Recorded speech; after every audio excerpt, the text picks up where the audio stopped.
भौतिक वितरण हम टॉपिक देख रहे थे। इसी टॉपिक में आगे जो इम्पॉर्टेंट भी है एग्ज़ाम के पॉइंट ऑफ व्यू से, वो है इन्वेंटरी कंट्रोल यानी स्कंद नियंत्रण।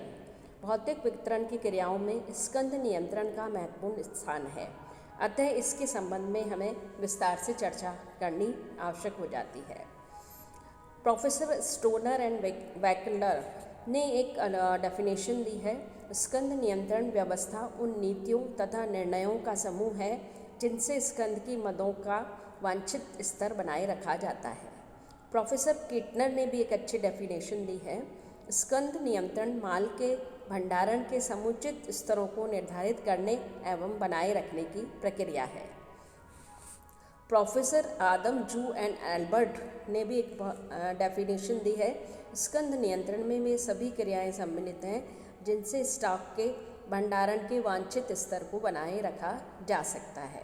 तो हम इन तीनों डेफिनेशंस को देखते हैं तो इससे ये कंक्लूजन निकलता है या निष्कर्ष निकलता है कि स्कंद नियंत्रण वह प्रक्रिया है जिसके द्वारा किसी संस्था में स्कंद के संग्रहण एवं भंडारण के समुचित स्तरों को निर्धारित किया और बनाए रखा जाता है ताकि स्कंद के अनावश्यक संग्रहण एवं उसमें अनावश्यक विनियोग को टाला जा सके। स्कंद नियंत्रण की डेफिनेशंस देखने के बाद हम स्कंद नियंत्रण की प्रमुख विशेषताएं देखते हैं।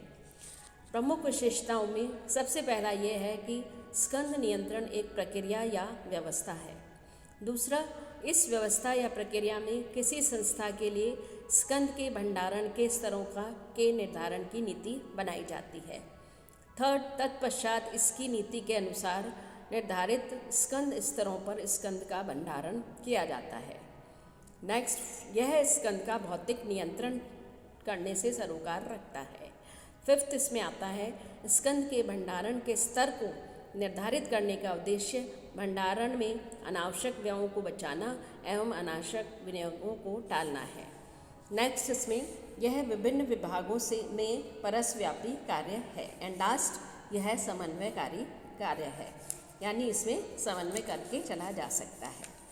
अब आता है कि स्कंद नियंत्रण करना ज़रूरी है या इसके क्या उद्देश्य हैं जिसके कारण स्कंद निर्णय किया जाता है। तो पहला, वितरण प्रक्रिया के सतत संचालन को अगर सफल बनाना है तो स्कंद नियंत्रण जरूरी हो जाता है। कार्यशील पूंजी का अनुकूलतम उपयोग करना। थर्ड, इसमें आता है क्रय एवं स्कंद लागतों में मितव्ययता को प्रोत्साहित करना।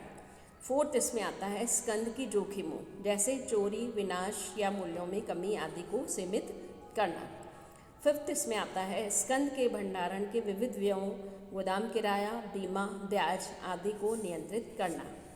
सिक्स, इसमें आएगा श्रेष्ठ ग्राहक सेवा उपलब्ध करना।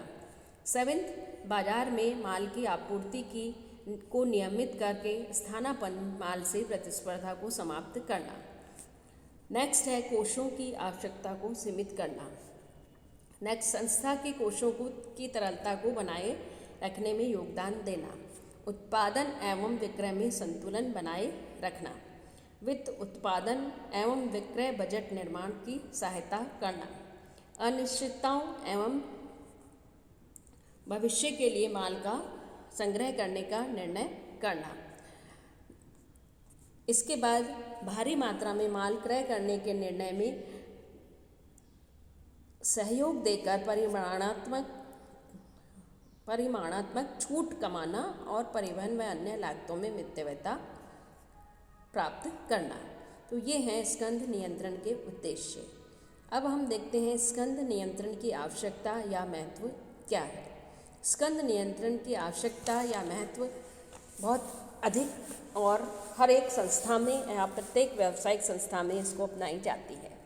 सबसे पहला इसमें लेते हैं क्रयादेशों की निर्विघ्न आपूर्ति। समुचित स्कंद नियंत्रण के कारण ही संस्था में एक निर्धारित स्तर पर तैयार माल का भंडार सदैव उपलब्ध रहता है। फलतः ग्राहकों के क्रयादेश को यथा समय निर्विघ्न आपूर्ति की जा सकती है। सेकंड, ग्राहक संतुष्टि। समुचित स्कंद नियंत्रण के कारण आवश्यकता अनुसार यथा समय बाजार में संस्था के उत्पाद उपलब्ध रहते हैं, इससे ग्राहक संतुष्ट रहते हैं। थर्ड, इसमें आता है उत्पाद मिश्रण में संतुलन। संस्था द्वारा बनाए गए या बेचे जाने वाले प्रत्येक उत्पाद का स्कंध स्तर निर्धारित होने से सभी उत्पादों का निर्माण एवं विक्रय कार्यक्रम नियोजित रूप से चलता रहता है। फोर्थ, प्रतिस्पर्धा पर रोक। यथा समय आवश्यकता अनुसार बाजार में उत्पाद उपलब्ध रखने से ग्राहक स्थानापन्न वस्तुओं को कम से कम मजबूरी से नहीं तो ढूंढते हैं। इससे संस्था के उत्पादों में प्रतिस्पर्धा उत्पन्न नहीं होती है। नेक्स्ट है परिमाणात्मक छूट। समुचित स्कंध नियंत्रण से संस्था को स्कंध की आवश्यकता का समुचित अनुमान लगाया जा सकता है। इससे प्रबंधकों को संस्था की संभावित कच्चे माल, सहायक सामग्रियों आदि की आवश्यकता का पहले से ही ज्ञान हो जाता है। इससे वे किसी भी आपूर्तिकर्ता से संपूर्ण माल के क्रय का अनुबंध कर सकते हैं। इससे संस्था के माल पर क्रय पर परिमाणात्मक छूट का लाभ उठाया जा सकता है। सिक्स्थ है इसमें कार्यशील पूंजी का अनुकूलतम उपयोग। स्कंध में संस्था की कार्यशील पूंजी लगी होती है। समुचित स्कंध नियंत्रण के द्वारा कार्यशील पूंजी का अनुकूलतम उपयोग किया जा सकता है। इससे स्कंध की उतनी ही मात्रा निर्धारित की जाती है जितनी कार्यशील पूंजी के अधिकतम लाभपूर्ण उपयोग किया जा सके। सेवेंथ है तरलता का निर्माण। स्कंध नियंत्रण के द्वारा स्कंध संग्रहण का स्तर वही रखा जाता है जो संस्था के कोषों को देखते हुए उचित लगता है। इससे संस्था में कोषों की तरलता बनी रहती है तथा अन्य कार्यों की आवश्यकता में नकद शेष उपलब्ध रहता है। नेक्स्ट इसमें आता है मांग उच्चावचनों से बचाव। किसी भी संस्था के उत्पाद की मांग सदैव एक समान नहीं रहती। कभी मौसम न रहने से, ऑफ सीजन रहने से, कभी व्यापार चक्रों के कारण, कभी प्रतिस्पर्धा के कारण माल में कमी या वृद्धि होती रहती है। अतः स्कंध स्तर की आवश्यकता भी बदल जाती है। समुचित स्कंध नियंत्रण के द्वारा इन सभी तत्वों को ध्यान में रखकर स्कंध के स्तर को निर्धारित किया जाता है। फलतः संस्था के मांग उच्चावचनों के दुष्प्रभावों से बचाया जा सकता है। नेक्स्ट इसमें आता है लागतों में मितव्ययता। स्कंध नियंत्रण इसलिए भी आवश्यक है कि यह स्कंध की लागतों में कमी करने में सहायक होता है।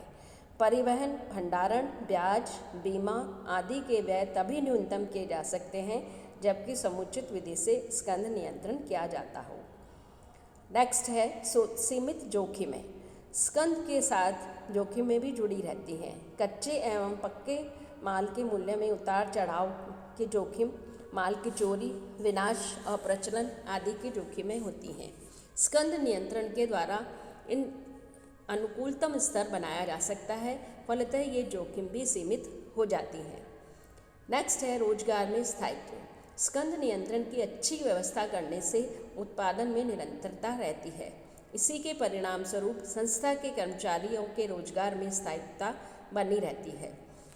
उन्हें जबरन छुट्टी या छटनी की समस्या का सामना नहीं करना पड़ता है। इसके बाद नेक्स्ट इसमें आता है उत्पादन संसाधनों का अनुकूलतम उपयोग। स्कंध नियंत्रण व्यवस्था से संस्था के उत्पादन संसाधनों का अनुकूलतम उपयोग किया जा सकता है। इससे संयंत्र, मशीनें, उपकरणें, कारखाना स्थल, परिवहन, भंडारगृह आदि की उचित क्षमता स्थापित की जा सकती है तथा पूर्ण व अनुकूलतम उपयोग किया जा सकता है। तो ये हमने देखा कि स्कंध नियंत्रण की आवश्यकता क्यों होती है और इसको स्कंध नियंत्रण को करना ज़रूरी क्यों हो जाता है। तो स्कंध नियंत्रण के महत्व को समझते हुए हम आगे नेक्स्ट टॉपिक में इसको स्टार्ट करेंगे।